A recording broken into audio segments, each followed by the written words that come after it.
आखिर ऐसा क्या है इस विद्युत परिधि में कि मैं इसके जरिए अपनी साधना को सिद्ध नहीं कर सकता? इसका मतलब है कि इस दुनिया में सुनाई जा रही विद्युत परिधि की कहानी झूठी है और इस तरह की साधना को इसके जरिए सिद्ध नहीं किया जा सकता। बताओ रश्मि, इस तरह चुप क्यों खड़ी हो? कबीर के सवाल पर रश्मि ने अपनी चुप्पी तोड़ते हुए कहा, नहीं, विद्युत परिधि के बारे में जो भी कहानी सुनाई गई है वो सच है, मगर ये जो तुम अपने सामने देख रहे हो ये असली विद्युत परिधि नहीं है। रश्मि जैसे ही ये कहकर रुकी, कबीर को एक सदमा सा लग गया। कबीर को यकीन ही नहीं हो रहा था कि जिसे अभी तक जादुई ऊर्जा से भरी हुई विद्युत परिधि समझ आ रहा था वो असली है ही नहीं। कबीर ने थोड़े तेज लहजे में रश्मि से कहा, ये तुम क्या कह रही हो? ये विद्युत परिधि असली नहीं है से तुम्हारा क्या मतलब है? कबीर को इस तरह उतावला होता देख रश्मि ने उसके अंदर की सारी उलझन को मिटाने के लिए जवाब देते हुए कहा, हाँ, ये असली विद्युत परिधि नहीं है। ज्यादातर योद्धा अपनी साधना और अपने ध्यान से ही शक्तियों को हासिल करते थे।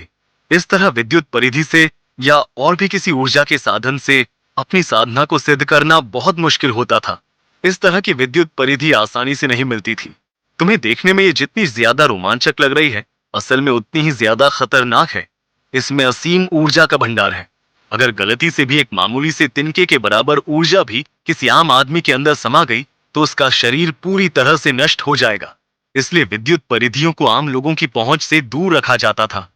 जब वंशी जनजाति को बोरोंग जनजाति ने इस विद्युत परिधि को सौंपा था तो वंशी जनजाति इससे होने वाले नुकसान से पूरी तरह वाकिफ थी। इसलिए उन्होंने इस मंदिर में एक नकली विद्युत परिधि को रखकर असली विद्युत परिधि कहीं छुपा दी थी। तुम्हारे सामने ये जो दिख रही है वो असली विद्युत परिधि की महज एक परछाई है। कबीर रश्मि की बात सुनकर और भी ज्यादा हैरान हो गया। इसके बाद उसके मन में असली विद्युत परिधि के बारे में जानने के लिए और भी ज्यादा सवाल उठने लगे। उसने रश्मि से अपने सवालों का जवाब मांगते हुए पूछा, अगर ये विद्युत परिधि की सिर्फ एक परछाई है तो असली विद्युत परिधि कहाँ है? क्या तुम मुझे उस जगह तक ले जा सकती हो? रश्मि ने कबीर की बातों को सुना और उसके बाद अपनी मजबूरी बताते हुए बोली, देखो, मैं तुम्हारी आत्मा की मार्गदर्शक हूँ, मगर इस तरह विद्युत परिधि जैसे ऊर्जा स्रोत तक तुम्हें लेकर जाना मेरे बस की बात नहीं है। कुदरत मुझे ऐसा करने की इजाजत नहीं देती है। तुम्हें खुद ही सुराग ढूंढकर अपनी मंजिल तक पहुंचना होगा। हाँ, मैं तुम्हें इतना बता सकती हूँ कि तुम्हें वंशी जनजाति के इलाके से ही शुरुआत करनी चाहिए। कोई भी आदमी अपनी सबसे कीमती चीज को अपनी नजरों के आसपास ही छुपाता है, जिससे वो उस पर हमेशा नजर रख सके। इसलिए मुझे लगता है कि वंशी जनजाति के लोगों ने भी उस परिधि को अपने रहने के इलाके के आसपास ही कहीं छुपा कर रखा है। अगर तुम वहां चले जाओ तो उसे आसानी से ढूंढ लोगे। कबीर को रश्मि का ये सुझाव अच्छा लगा। इसके बाद उसने अपने सफर पर निकलने की तैयारी शुरू कर दी। दूसरी तरफ महाराज जितेंद्र शाह कबीर को मंदिर में छोड़कर वापस सिंहासन कक्ष में आ चुके थे। वहां उनके साथ जगदीश भी मौजूद था। जितेंद्र ने जगदीश को सारी बातें बताई और ये सुनकर जगदीश अपनी परेशानी जाहिर करते हुए बोला, महाराज जितेंद्र, अगर इस तरह ही हम इस इंसान से डरते रहे तो ये हमारे इस डर का फायदा उठाता रहेगा। हमें जल्द से जल्द इसे अपने साम्राज्य से दूर भेजना होगा, चाहे इसके लिए हमें उससे झूठ ही क्यों ना बोलना पड़े। जितेंद्र ने जगदीश की बातों को सुना और फिर हामी भरते हुए कहा, हाँ, तुम सही कह रहे हो। अगर इसी तरह दखल अंदाजी चलती रही तो हम हमारे साम्राज्य का काम सही ढंग से नहीं कर पाएंगे। और अगर धोखे से भी कबीर को भनक लग गई कि हम उसके अस्तित्व की वजह से डर रहे हैं तो वो हमारे उस डर का फायदा उठाने में कोई कसर नहीं छोड़ेगा। मैं जल्द से जल्द उसे यहाँ से भेजने की कोई योजना बनाता हूँ। तब तक ध्यान रहे कि वो राजमहल के दायरे से कहीं बाहर ना निकल पाए। इतना कहने के बाद जितेंद्र ने राज दरबार के सिपाहियों को आदेश दिया और कबीर का पता लगाने के लिए भेज दिया। थोड़ी देर में सिपाही वापस आ गए। उनमें से एक सिपाही ने डरते हुए जितेंद्र से कहा, महाराज, वो कबीर। क्या हुआ कबीर को? साफ साफ बताओ, क्या वो विद्युत परिधि के संपर्क में आकर अपनी जान गंवा बैठा है? जितेंद्र ने झल्लाते हुए उस सिपाही से पूछा, जिसका जवाब देते हुए उस सिपाही ने कहा, अगर ऐसा होता महाराज तो ये खुशी की बात होती, मगर मुझे अभी अभी पता चला है कि कबीर हमारे कबीले को छोड़कर वंशी कबीले की तरफ गया है। जगदीश और जितेंद्र ने जैसे ही उस सिपाही के मुंह से ये बात सुनी, वो दोनों अपनी आंखों में डर लिए अपने अपने सिंहासन से खड़े हो गए और अपने साम्राज्य की रक्षा के लिए दुआएं मांगने लगे। दूसरी तरफ इस दुनिया से बहुत दूर गरुड़ साम्राज्य के पड़ोसी कश्यप साम्राज्य में वहां का राजा हृदयनाथ अपने राज दरबार में तेज कदमों के साथ टहल रहा था। उसके मन में एक अजीब सी हलचल मची हुई थी। इतने में ही उसने अपने कुछ सैनिकों को बुलाया और उन्हें आदेश देते हुए बोला, राजकुमार अभिजीत को काले अंधेरे जंगल की तरफ गए कई दिन बीत गए हैं, जिस वजह से मेरे मन में एक अजीब से डर ने घर कर लिया है।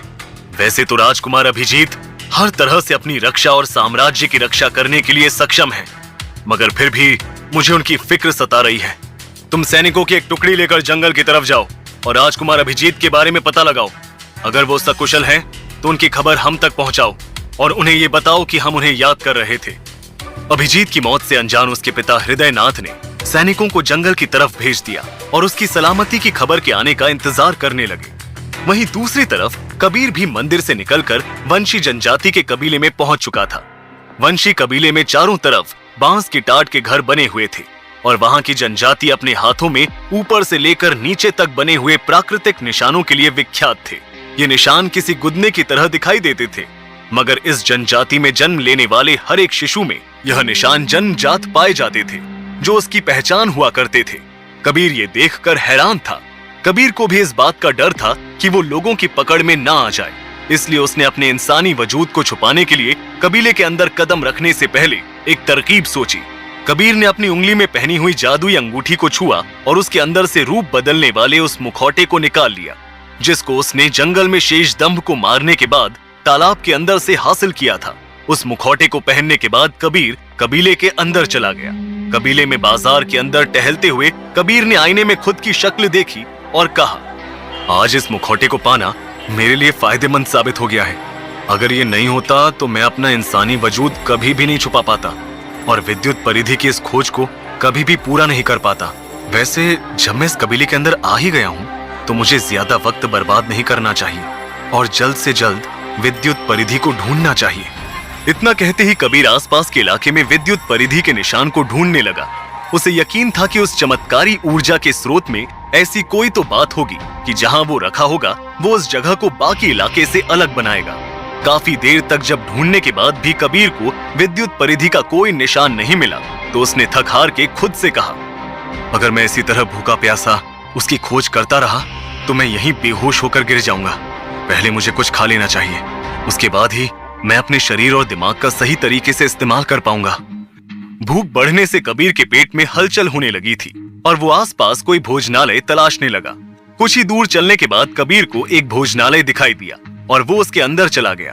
अंदर जाते ही कबीर ने जैसे ही उस भोजनालय में रखे खाने को देखा तो उसकी सारी भूख कहीं गायब हो गई। उसने अजीब सी उबकाई लेते हुए कहा, इस कबीले के लोग ये क्या अजीबोगरीब चीजें खाते हैं। अगर मैं कुछ देर और इस भोजनालय के अंदर रहा तो मुझे उल्टी हो जाएगी। इतना कहने के बाद कबीर अपनी नाक और मुंह बंद करके सांस रोककर उस भोजनालय से बाहर आ गया। उस खाने की महक अभी भी उसके जहन से नहीं जा रही थी।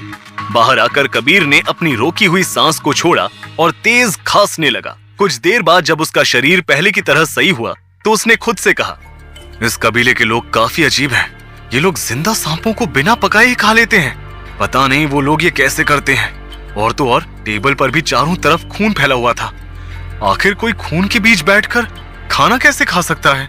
मैं भी कैसी बहकी बहकी बातें कर रहा हूँ। जब वो जिंदा सांप खा रहे हैं तो उसका खून भी पी ही रहे होंगे। ऐसे में उन्हें टेबल पर बिखरे हुए खून से क्या फर्क पड़ेगा। आखिरकार वो तो उन्होंने ही बिखराया होगा ना। चलो यहाँ खाना खाने का ख्याल तो दिल से निकाल देता हूँ और जिस काम के लिए यहाँ आया हूँ उसको करने में ध्यान लगाता हूँ। इसके बाद कबीर कबीले में चारों तरफ घूमकर विद्युत परिधि के अवशेषों के सुराग ढूंढने लगा, मगर उसे कुछ भी नहीं मिल पा रहा था। वहां से निकलकर कबीर जैसे ही बाजार की तरफ आगे बढ़ा तो एक दुकान में रखे लाल मोतियों के हार की चमक उसकी आंखों में पड़ी। उसने जैसे ही करीब जाकर उस हार को देखा तो उस हार पर उसका दिल आ गया। उसने उस हार को अपने हाथों में लिया और उसे देखते हुए कहा, ये हार कितना खूबसूरत है। अगर ये निहारिका के गले में होता तो और भी ज्यादा खूबसूरत लगता। निहारिका का ख्याल आते ही कबीर ने झट से उस हार को खरीदने का मन बना लिया। कबीर ने सोचा कि जब भी वो पृथ्वी पर वापस जाएगा तो निहारिका को ये हार तोहफे में देकर उसकी सारी नाराजगी दूर कर देगा। इसके बाद कबीर ने दुकानदार से उस हार की कीमत के बारे में पूछा। भाई साहब, ये लाल मोतियों का हार हमारे मन को भा गया है, आप इसे किस कीमत पे दोगे? दुकानदार ने कबीर की तरफ देखा और फिर थोड़े सख्त लहजे में बोला, अब ये हार इतना बेशकीमती हो चुका है कि तुम इसकी कीमत नहीं लगा सकते हो। चाहे तुम दुनिया जहां की दौलत खरीद कर क्यों ना ले आओ, मगर तुम इस हार को नहीं खरीद सकोगे। दुकानदार की बातों को सुनकर कबीर को दिल ही दिल में बेइज्जती महसूस हुई और उसने गुस्से में आकर दुकानदार से कहा, तुम इस तरह मेरी बेइज्जती कैसे कर सकते हो? क्या तुम्हें मैं जब से फटीचर नजर आ रहा हूँ? या तुम मुझे निहायती कंगाल समझ रहे हो जो मैं इसकी कीमत अदा नहीं कर पाऊंगा? ये कहते हुए कबीर की आंखों में गुस्से की आग साफ देखी जा सकती थी। दुकानदार ने भी कबीर के लहजे को समझा और फिर थोड़ा शांत होते हुए बोला, माफ कीजिए जनाब, मेरा आपको बेइज्जत करने का कोई इरादा नहीं था, मगर बात ऐसी है कि इस हार को साम्राज्य के उप प्रमुख जगदीश की बेटी जिया ने पहले ही पसंद कर लिया है, तो अब चाहे कोई इसकी कुछ भी कीमत अदा क्यों ना करे, ये बिकाऊ नहीं है, क्योंकि हमें भी अपना पेट पालना है और जिंदा रहना है। हम राज दरबार से जुड़े हुए लोगों से दुश्मनी मोल नहीं ले सकते हैं। कबीर इतना सुनकर उस दुकानदार को मनाने के बारे में सोच ही रहा था कि उसके कानों में एक लड़की की आवाज पड़ी। बहरूपी कब से किसी सामान की कीमत अदा करने लगे? वो तो इन्हें लूटने का काम करते हैं। मुझे नहीं लगता तुम अपनी शक्ल बदलकर यहाँ कुछ भी खरीदने आए हो। कबीर के कानों में जैसे ही आवाज पड़ी, उसे अपना भांडा फूटने और असलियत सबके सामने आने का डर सताने लगा। कबीर को यकीन नहीं हो रहा था कि अपने जिस वजूद को उसने अभी तक छुपा के रखा था, अब वो सबके सामने आने वाला था। आखिर कौन थी वो लड़की जो कबीर को इस तरह बहरूपिया कह रही थी, और उसने कबीर की सच्चाई कैसे पता लगाई?